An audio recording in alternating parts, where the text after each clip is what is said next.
Welcome to the Talent Show, and today's talent's with me. So guys, if you don't know, I actually sing. That's nice. Thank you. What's on your head? Isn't that a It's style. It's supposed to be used for like It's a dura. a durag. Is it? A dura? Durag. Durag? What is that? It's like that. It's a scarf kind of thing. Yeah, for like your mouth. No. You put it right here, then here. No, it's a scarf thing for hair. It's hair. for both for hair and neck. Guys, can you tell us what's it's for? It's both for hair and. I used it for over here to think I was ninja. I'm going to show you 7 different ways that I like to tie them and that you can wear as well to be making yourself look and feel awesome. Up first is the headband. So for this one, you're going to lay your bandana out flat and you're going to fold it corner to corner. Take this corner end and just start folding it in over itself.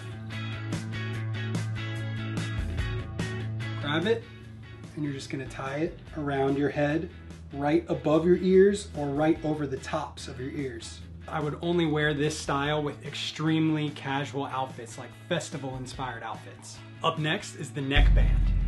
So we'll start with our bandana totally flat again, fold it up corner to corner, take this top corner and you're just gonna roll it as opposed to folding it. Try to keep it nice and tight.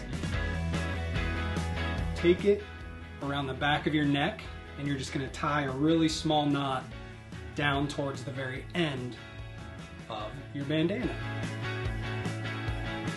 It works great just over a t-shirt like this if you want to add a bit of color, or if you're wearing a casual jacket, it just kind of gives a little bit something to your neck area. Up next is the neck tie. For this, we're going to fold it exactly like we did for the headband, a little bit thicker but not too thick, just a little bit more flat, but then you're going to tie it just like you would a necktie.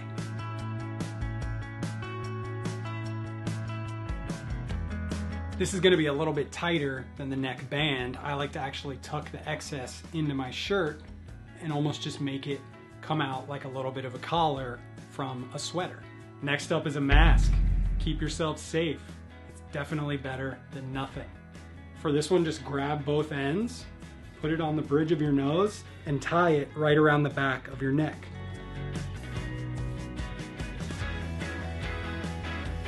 That way it'll stay nice and snug. You can still breathe, but it's still going to add a little bit of protection.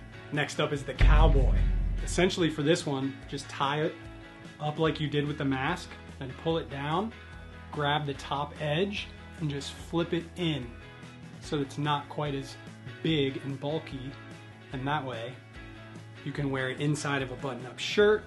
You can just wear it over a t-shirt like this. It's a fun way to add some color to your outfits. You can get creative with it. Number 6 on the list is a pocket square.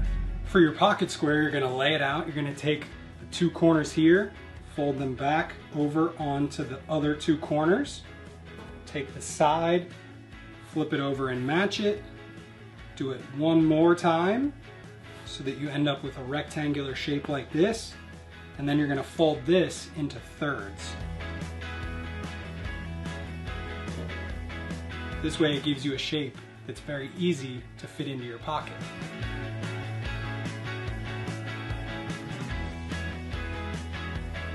Whether you're wearing a suit casually or formally, using a bandana as a pocket square is really easy. Also, it's a super simple way to store a mask when you're in a place where you don't need one. You can add a little bit of a pop of color to your outfit, or you can complement the rest of it with something a little bit more neutral. It's your call. And finally, the 7th way you can wear a bandana, a hat band.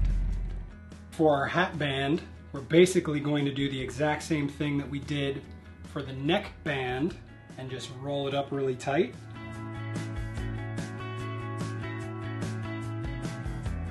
Take your hat, start at the front, and just loosely wrap it around the top. You're not gonna have a ton of extra bandana on the back, but just tie a really small knot. You don't wanna do it too tight, otherwise it's gonna start to crush the hat and it's gonna change the size on your head.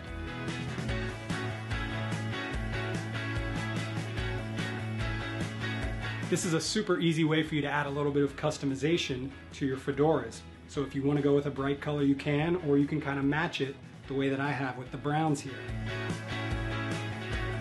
Again, super easy to just take this off, slap it on as a mask, or as the cowboy style, and really fit in with the vibes that you're already getting from the fedora. There you go, guys. Thank you so much. 7 different ways that I like to style bandanas.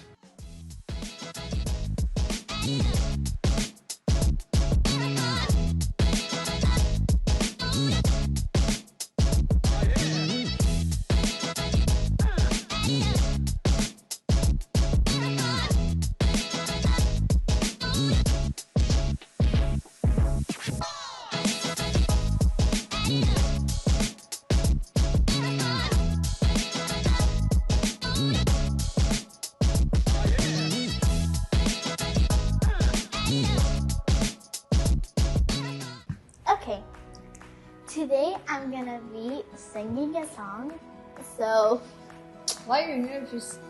I'm a little bit nervous. If I sing, the mirrors are gonna break. I don't know how to sing. Okay, tell us something. Okay, I don't know. Never mind. Okay, I'm gonna stand up, but first of all, before I start the song, I'm gonna say a poem. You look at me as a child, but I am actually bigger than your mind. Kids are everything you need. They make you strong in your needs. Okay, that's my poem. Now I'm gonna start to sing the song. You look at me as a child, you look at me as a child, but I am big in my mind, but I am big in my mind. You look at me as a child, you look at me as a child, but I am big in my mind, but I am big in my mind. Great in my actions, and I did it. Great in my actions, and I did it. I give you hope, I give you hope, I give you hope. I am your rest when you're tired. I am your rest when you're tired. I am the future, I am the future, I am the future, I am the future. Make me a soft house that makes me feel better.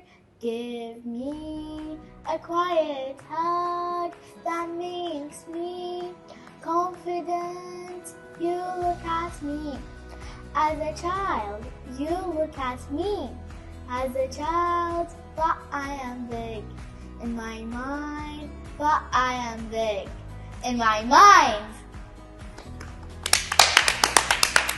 That was actually very good. Thank you. Welcome.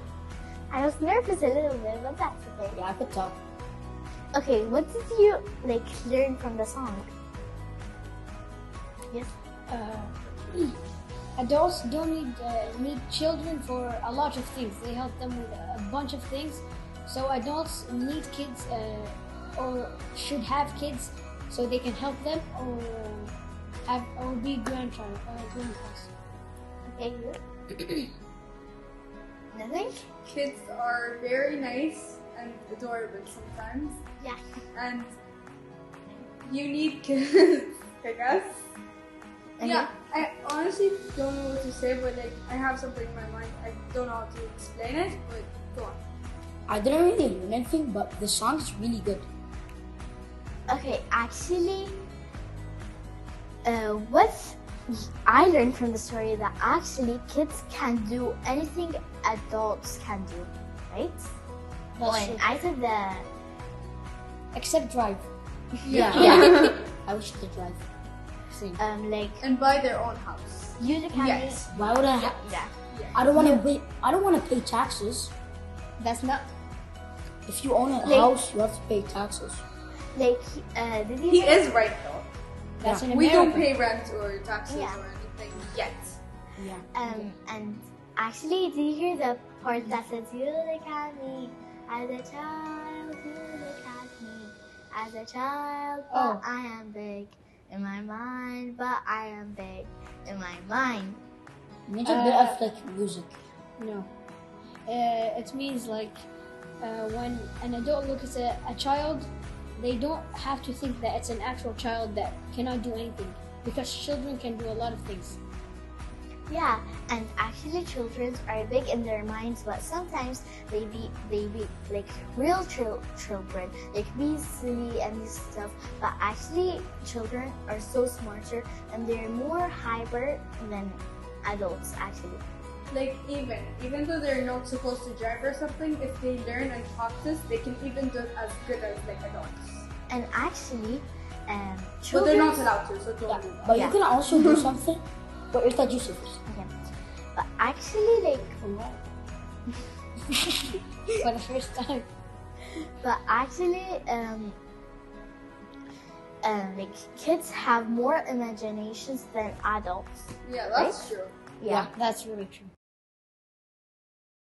Aaron has always been fascinated with taking things apart and putting them back together again. Sometimes he takes apart things that I really wish he wouldn't. I'll admit that sometimes I get a bit cross with him when he takes something apart that isn't supposed to be dismantled. Aaron, why did you take this apart? How are we supposed to watch the TV now? I asked him to promise me not to do it anymore, but he just couldn't help himself. It got to the point where I really didn't know what to do. Then it occurred to me that Aaron's ability to take things apart and put them together could be seen as a bit of a talent. So I decided to give him some activities that might help to nurture his abilities. Aaron really loved using these activities, and he was really good at putting some really complex things together, and then taking things apart. I started to appreciate how Aaron's mind works with building. I could see it's one of his many talents. I made a point of starting to tell him this as well. Aaron, I really like what you've created here. You're so good at this. You see, talent doesn't always look like talent. Sometimes it can be mistaken for annoying behaviour. If we manage to recognise it, we can find ways to help our children nurture it and boost their self-esteem at the same time. There are still times when I find Aaron dismantling something that I would rather he didn't. But at least I know that he has the talent to be able to put it all back together again.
and beloved viewers, I am Talal Hindi and welcome back to Future Generation. Today I'm bringing up a very exclusive and unique experience at Kuwait International Fair Books, where we shed light on the importance of literature and book. As you can notice from the surrounding area, there are plenty of publishers that came from all over the globe that definitely support and provide a number of books at different languages that suits different ages, from youngsters to elderly people. Please join us for more.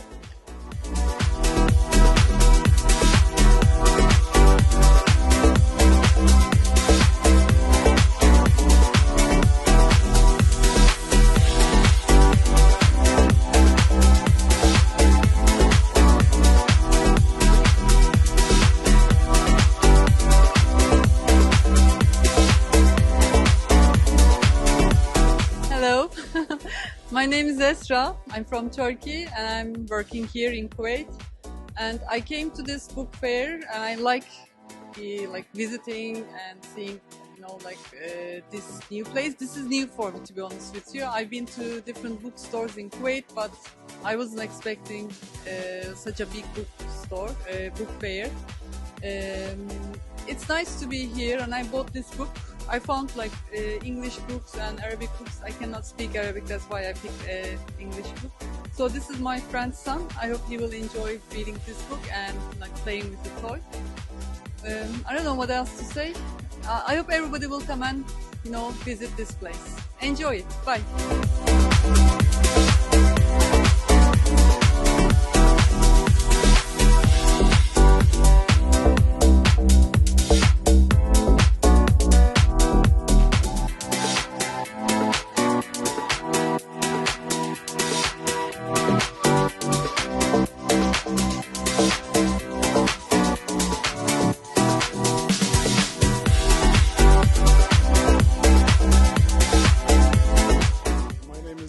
Hassan Ashkanani, Assistant Professor of Anthropology and Archaeology at Kuwait University. Today I am visiting the Kuwait International Book Fair for the 5th time to collect, read, do kind of survey of any book related to my major, such as archaeology, anthropology, human evolution, and cultural studies. And actually in this fair we are so pleased to have publishers from all around the world, from Canada, USA, from the Middle East, and also the local publisher from Kuwait. And we can see that we have too many books published on the heritage, folklore, and also the Kuwait National Council has been extensively published on the archaeological excavations result carried out in Failaka and Subiya, and those sites dated back to 7,000 years ago and 4,000 years ago, and it is a good opportunity for everyone now to get these books from the National Council and other publishers to see what we have found from old civilizations and other creative behaviors by the human beings from Stone Ages and the Bronze Ages. And actually the 6th visit will be held next week with my students. So we have kind of prize to catch as much as we can from these books, and we use it in our library at Kuwait University and use them in our materials for courses called Prehistoric Societies, Introduction to Anthropology, Social Change, and Anthropological Theory.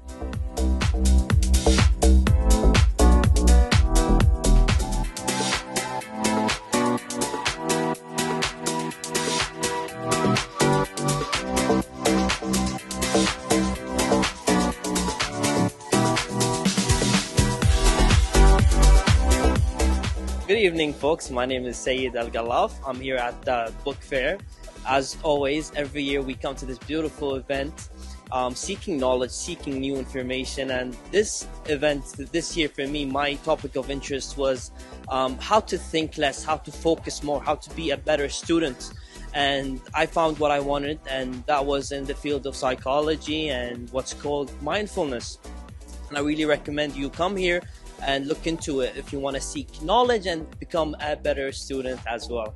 And best of luck to you. My name is Mohammed Al-Sayed. I'm here at the book fair. I'm here to support my aunt that's just published her first novel, Maryam al-Ruwayyah.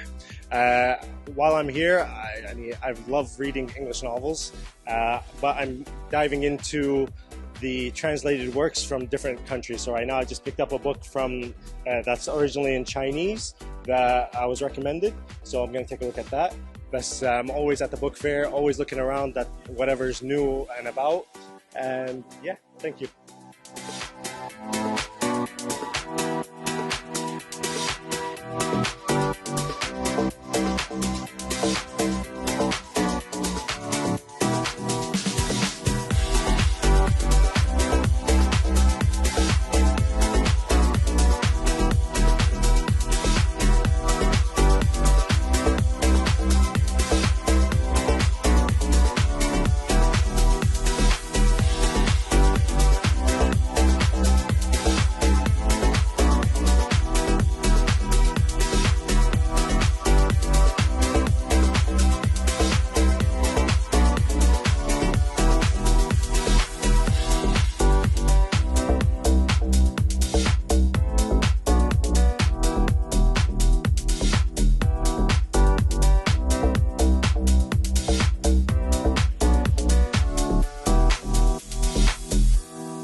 In theory, there are only 4 styles of parenting.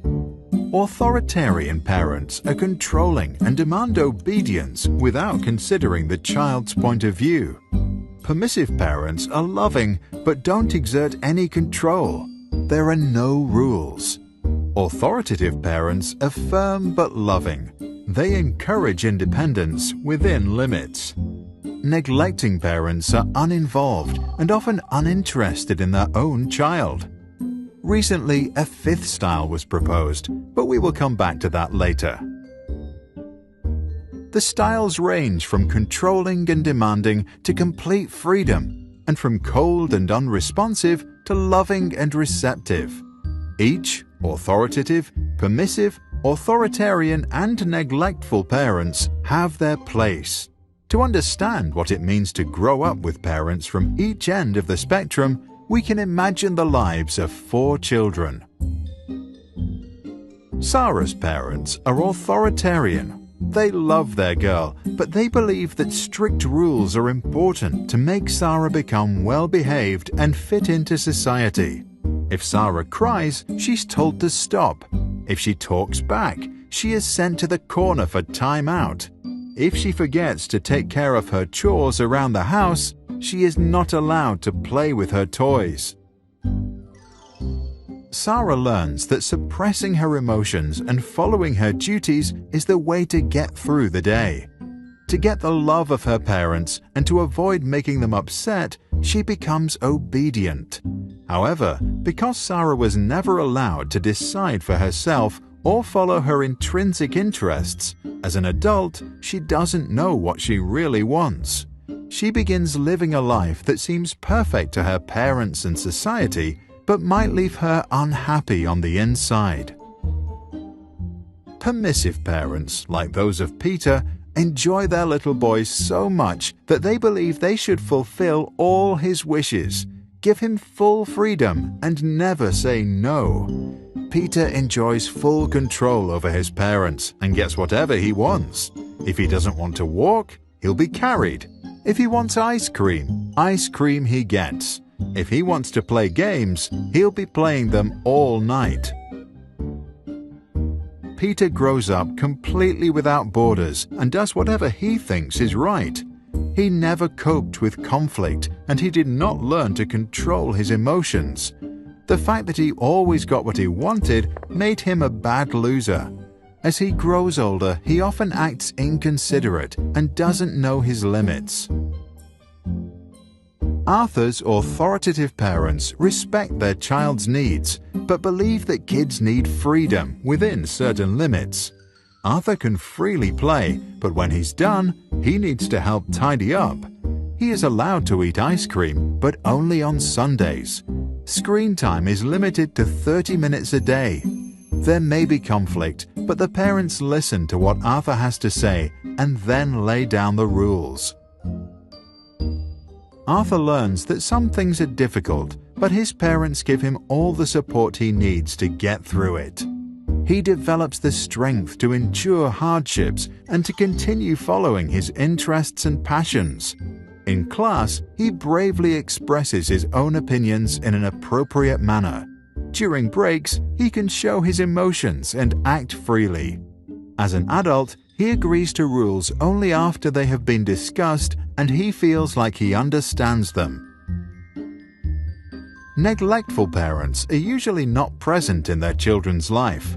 Nora often feels completely alone in the world.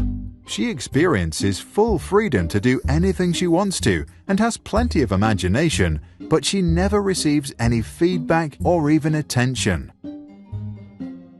Nora realizes that it doesn't matter what she does because no one cares anyway. The lack of attention leads to a lack of trust in herself and others. She becomes insecurely attached, unable to form healthy relationships, and develops a negative image of herself. To stop feeling unworthy of love, she tries not to feel anything at all. In recent years, over-involved parents who are present in every aspect of their child's life are often referred to as the fifth style. These parents are also known as snowplows, removing obstacles out of their kids' path, or helicopter parents who hover about and micromanage every aspect of their child's life. Since they won't let their children do anything alone, the children can't learn to overcome challenges by themselves. Research infers that these children don't like to solve difficult problems, lack perseverance, and may even procrastinate in protest when something requires a lot of effort. Since most research on parenting is based on self-reports and was done in the US and Europe, it is not clear how strongly the observed effects will hold up in controlled observational experiments or in other parts of the world. The 4 parenting styles were first introduced by psychologist Diana Baumrind. For good parenting, she advised balance of demandingness and responsiveness. Add to that the wise words of Maria Montessori to never help a child with a task at which he feels he can succeed, and parents should do pretty well. What do you think? Should parents resort to a specific style, or should they decide what's best to do in a given situation, as long as they don't neglect or abuse their child?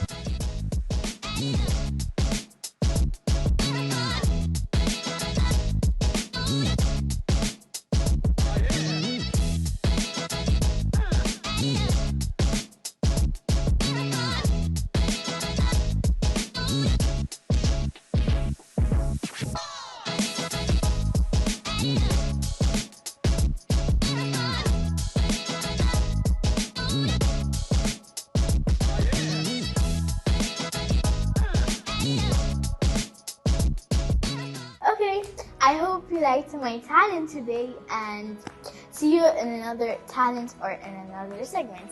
Bye! Bye! Bye! Don't go away.